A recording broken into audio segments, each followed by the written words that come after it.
मेरा नाम अमित। यह शुरुआती वीडियो होने के कारण मैंने मेरा नाम बताना चाहा। दरअसल मैं जो सोच रहा हूँ, क्या आप भी वही सोच रहे?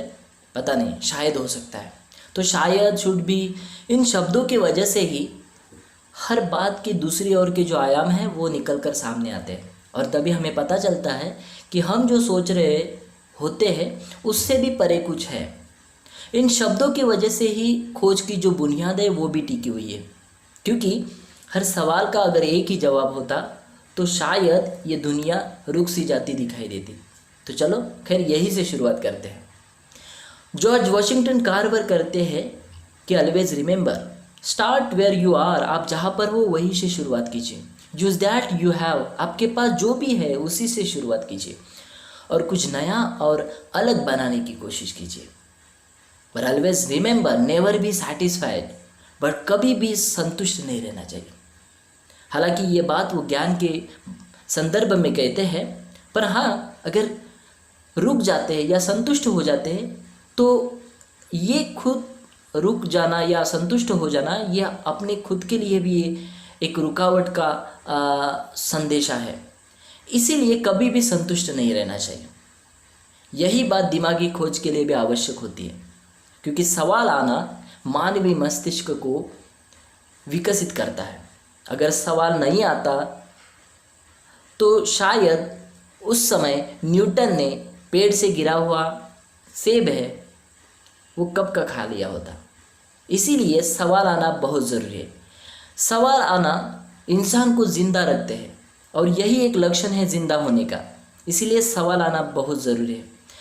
गिने चुने कुछ सवालों के जवाब एक तरीके से होते हैं, पर अधिकतर सवाल है उसके जवाब जो है वो हमें हर वक्त बदलते हुए दिखाई देते हैं। ये बदलते हुए सवाल के जवाब होते हैं, उसके पीछे उस व्यक्ति के खुद के अपने कुछ नज़रिया, दृष्टिकोण या हम पर्सपेक्टिव जिसे कहते हैं वो होता है या सोच होती है। तो चलो समझते हैं, हर बात के पीछे कुछ दूसरी ओर की चीज़ें होती है, उसे कैसे समझ कर लेते हैं।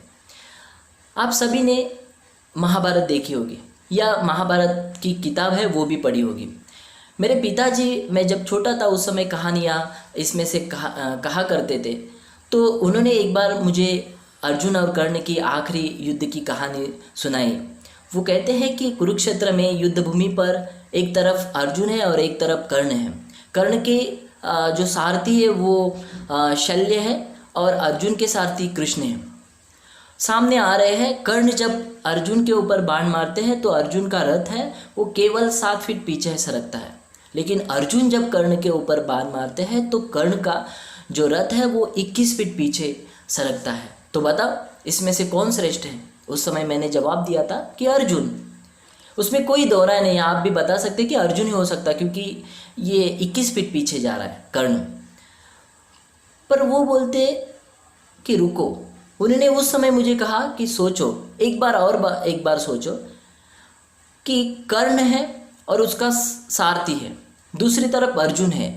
अर्जुन का जो सारथी है वो साक्षात परमेश्वर है। उसके पास ऐसे शस्त्र है जो दैवी शक्ति से प्रभावित भी है, और अर्जुन खुद एक कुशल और धनुर्धारी योद्धा है। और कर्ण भी योद्धा है, उसके पास भी शस्त्र है जो भगवान या दैवी शक्ति से प्रभावित भी है। पर वो ऐसे मौके पे ये जो दैवी शक्ति है वो काम नहीं आने वाली होती है, क्योंकि उन्हें श्राप मिला होता है। तो ये वो जो शस्त्र है वो उसके काम के नहीं होते। लेकिन उसका सारथी है, चलो सारथी को देखेंगे तो सारथी भी कृष्ण के जैसे भगवान नहीं है।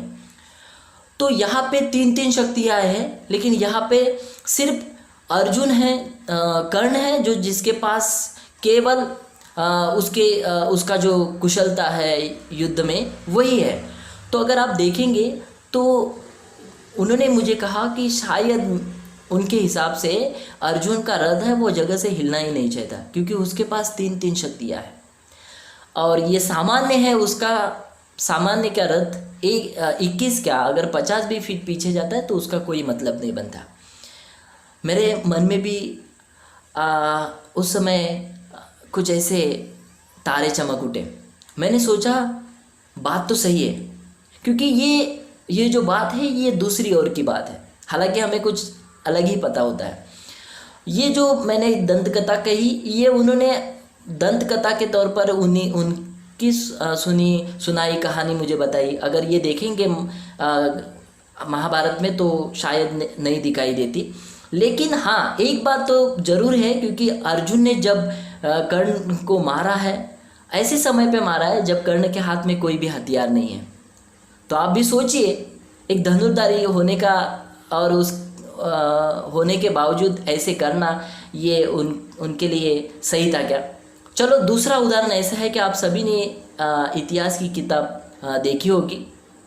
इतिहास ऐसा विषय है जो हर दिलचस्प और उसके पीछे बहुत सारी कहानियाँ दिखाई देती है। तो मैंने भी एक देखा कि अभी भी, हालांकि अभी के अभ्यासक्रम में भी और पुराने अभ्यासक्रम में भी ये दिखाई देता है कि हमारे देश में बहुत सारे विदेशी शत्रु या विदेशी लोग आके आ चुके थे, और उसमें से आर्य, अंग्रेज़, पोर्तुगीज, डच, फ्रेंच, मुग़ल, हून, ऐसे बहुत सारे लोग आए थे। उसमें से आर्यों के अलावा जितने भी लोग यहाँ पे आए या शासक आए, उनके लिए आक्रमण ये शब्द इस्तेमाल है, और आर्यों के लिए आगमन है। मुझे पता नहीं चला कि ये आक्रमण और आगमन के पीछे की राजनीति, लेकिन शायद दोनों के लिए, जो भी लोग बाहर से अंदर आए, उन दोनों के लिए अगर आक्रमण ही शब्द इस्तेमाल किया होता तो शायद अपना भारत का जो इतिहास है कुछ और होता।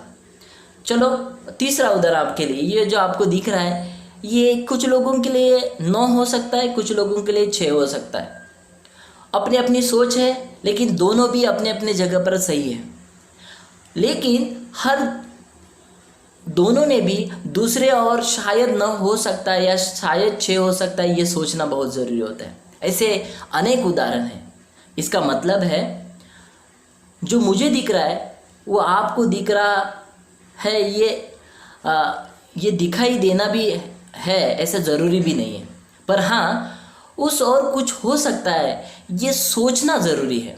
क्योंकि आप जब किसी बात के दूसरे और के आयामों को या दूसरे उस बाजू को अगर आप सोचते हैं, तभी आपके अंदर विवेक, रैशनैलिटी या फिर बुद्धि प्रामाण्यवाद, ये जो कुछ मूल्य है ना, वो अपने अंदर विकसित होते हैं।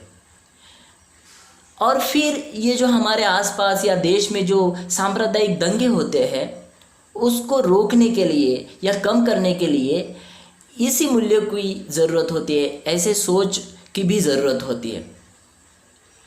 जो लोगों का ज्ञान अधूरा होता है, या जो लोग सिर्फ एक ही आयाम से या एक ही दृष्टिकोण से सोचते हैं, उनके खुद के लिए उनकी कोई सोच नहीं होती है, ऐसे लोगों को आपने देखा होगा, कुछ लोग, कुछ राजनेता और कुछ शासन उनको बंदी या प्रभुत्व उनके ऊपर जमाते हुए दिखाई देते हैं।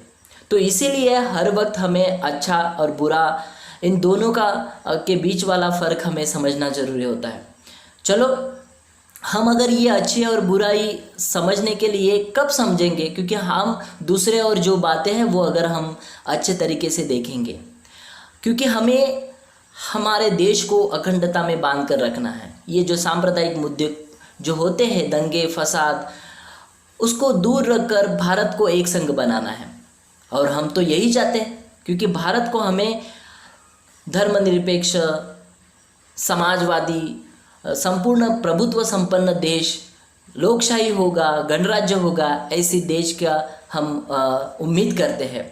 और ये बात हम लोग ने कब के अंदर अपने अंदर आत्मसमर्पित भी की है, अधिनियमित करके। ठीक है, तो इसीलिए देश को अगर एक संघ बांधना है और ये ऐसे सांप्रदायिक मुद्दे को दूर करना है, तो हमें दूसरी ओर वाली जो बात होती है उसे समझना बहुत ज़रूरी है। हालांकि मैंने ये सब इतना बड़ा चौड़ा इसीलिए बताया, ऐसी बहुत सारी बातें हैं मैं आपके साथ शेयर करना चाहता हूँ। इसमें कुछ किताबी किस्से होंगे, कहानी होगी, कविता होगी, कुछ सुर्खियाँ होगी, दैनिक वार्ता होगी, उसके अलग अलग किस तरीके से पहलू होते हैं वो मैं आपके सामने बताना चाहूँगा। और ये आप सब मुझे मेरे YouTube चैनल के ऊपर देखेंगे, जिसका नाम है पर्सपेक्टिव। तो आशा करता हूँ आप मेरा ये जो चैनल है आप उसे लाइक करेंगे, शेयर करेंगे, सब्सक्राइब करेंगे। और हाँ, आने वाले जो नए वीडियोस है वो उसकी नोटिफिकेशन पाने के लिए जो बेल आइकॉन है हाँ उसे भी दबाइए। हाँ तो धन्यवाद।